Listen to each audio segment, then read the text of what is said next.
नमस्कार, मैं हूं आपके साथ कविता राणा।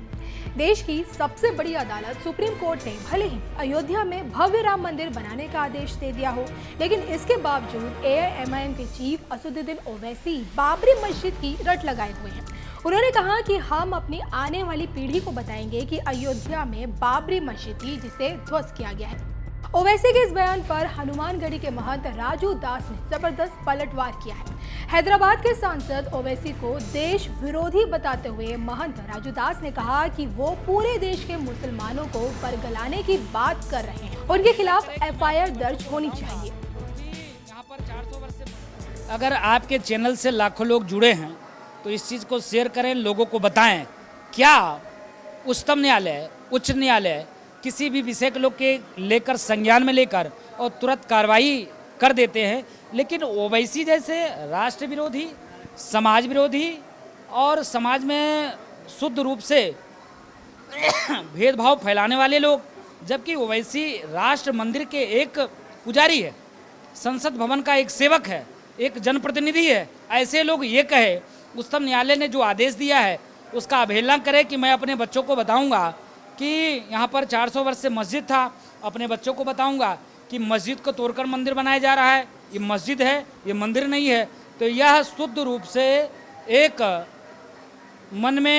उनके मन में एक टीस है कि पूरे देश में मुसलमानों को बरगलाने का काम कर रहा है। इसके ऊपर एफआईआर दर्ज होना चाहिए, मुकदमा दर्ज होना चाहिए।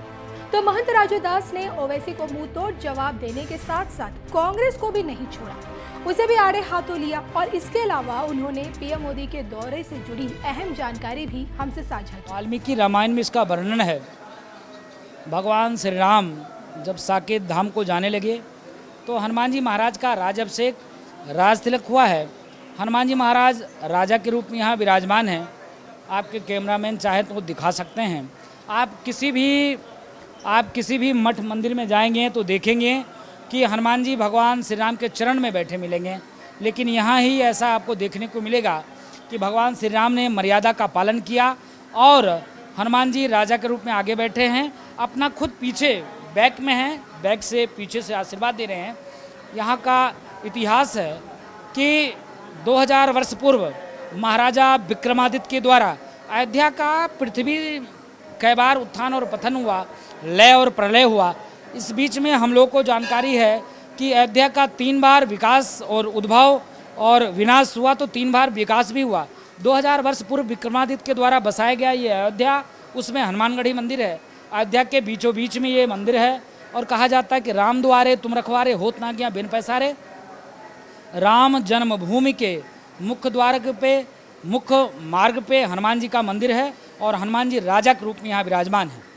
मेरा दूसरा सवाल, प्रधानमंत्री नरेंद्र मोदी जो 5 तारीख को आएंगे, उनका इस मंदिर में क्या कार्यक्रम? नहीं, प्रधानमंत्री जी आ रहे हैं। वो मैंने आपको पूर्व में भी बताया कि राम द्वारे तुम रखवारे, होत ना गया बिन पैसारे।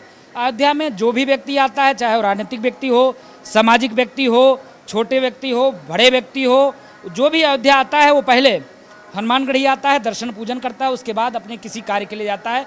इसके नाते हम लोग का निवेदन था, लगातार हम लोग मांग कर रहे थे कि प्रधानमंत्री पहले आवें, हनुमानगढ़ी दर्शन पूजन करें, हनुमान जी का निशान जाए वहाँ पर और निशान के साथ वहाँ पूजन हो। तो हनुमानगढ़ी पहले प्रधानमंत्री जी आएंगे, यहाँ पूजन होगा और ऐसा पूजन होगा कि चिरकाल तक प्रधानमंत्री वैसे बने रहें, पूरे देश से कोविड संक्रमण पूरे विश्व से खत्म हो, ऐसा कल्पना हमारा है, ऐसा संकल्प, ऐसा पूजा कराया जाएगा प्रधानमंत्री जी का।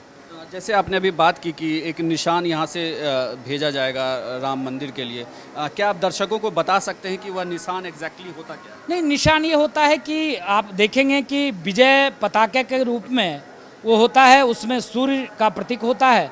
हमारे हनुमान जी महाराज का गदा लेकर और विराजमान होते हैं उस ध्वज पे, ऐसा वो पताका होता है और वो विशेष तौर से उसमें यंत्र बना रहता है और पूजा पाठ उसकी लगातार होते रहती है।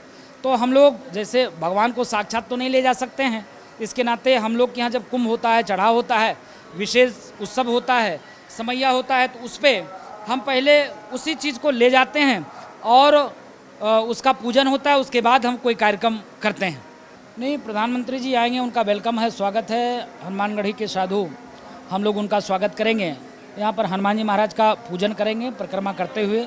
सामने 5 मिनट का कार्यक्रम है सम्मान करने का, अंग वस्त्र हम लोग भेंट करेंगे। कुछ हनुमानगढ़ी निर्वाणी अखाड़े की ओर से कुछ अष्टधातु के ईंट, चांदी के ईंट वो उनके हाथ से किसी ट्रस्टी को दे दिया जाएगा अखाड़े के द्वारा। तो पूजन में हमको लगता है 10 से 15 मिनट यहाँ प्रधानमंत्री जी रुकेंगे, पूजन करेंगे। एक और सवाल मेरा, जैसे हम अभी हनुमानगढ़ी को देख रहे हैं, ये बिल्कुल अपनी पुरानी अवस्था में है और जैसे अब भव्य राम मंदिर का निर्माण होने वाला है, तो क्या आप लोगों ने ये भी सोचा है कि इसे भी और भव्य किया जाए? इसे भगवान का घर के लिए आप नहीं कह सकते, हर घर भव्य होता है, लेकिन इसे और क्या भव्य करने की तैयारी? हनुमान जी राजा हैं, राजा के रूप में विराजमान हैं। हमारे अंदाज से तो ठीक बना है, कोई दिक्कत नहीं है, लेकिन समय के हिसाब से व्यक्ति को चलना चाहिए। भगवान श्री राम की जन्मस्थली पे भव्य दिव्य मंदिर बन जाए, उसके बाद हनुमान जी का भी मंदिर भव्य बनाएंगे।